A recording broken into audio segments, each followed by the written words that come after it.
যে আল্লাহর উপর ভরসা রাখে আল্লাহ তার দরজা খুলে দেন অদেখা পথ থেকে। এক লোক রাতে বাড়িতে এসে দেখেন তার সন্তানরা সবই ঘুমিয়ে পড়েছে।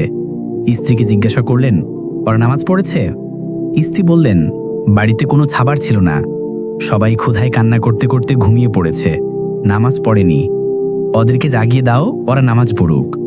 ওদেরকে জাগিয়ে ওঠালে খাবার না পেয়ে ওরা তো ক্ষুধায় আবার কান্নাকাটি করবে। ওদেরকে জাগিয়ে দিতে বলেছি, জাগিয়ে দাও, আমার আদেশ পালন করো। তাদের রিজিকের দায়িত্ব আমার না, রিজিকের দায়িত্ব আল্লাহ তাআলার উপর। আল্লাহ তাআলা বলেছেন, তোমার পরিবারবর্গকে নামাজের আদেশ দাও এবং তার উপর অবিচল থাকো। আমি তোমার কাছে কোনো রিজিক চাই না, আমিই তোমাদেরকে রিজিক দান করি।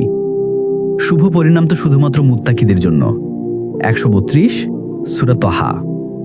এ কথা শুনে স্ত্রী তৎক্ষণাৎ সন্তানদের জাগিয়ে নামায়ে দাঁড় করিয়ে দিলেন।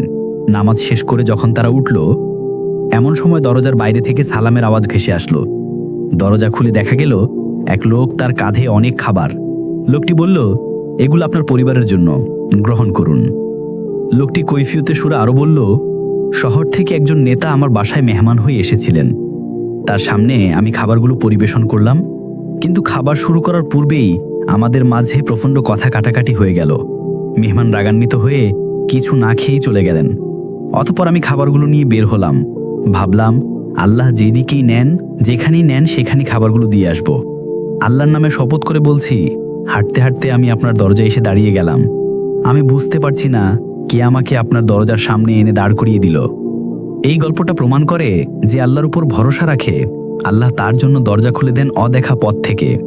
শুনুন অনুপ্রেরণার গল্পগুলো সবার গল্প অ্যাপে, যেখানে প্রতিটি কণ্ঠ বলে জীবনের সত্য গল্প।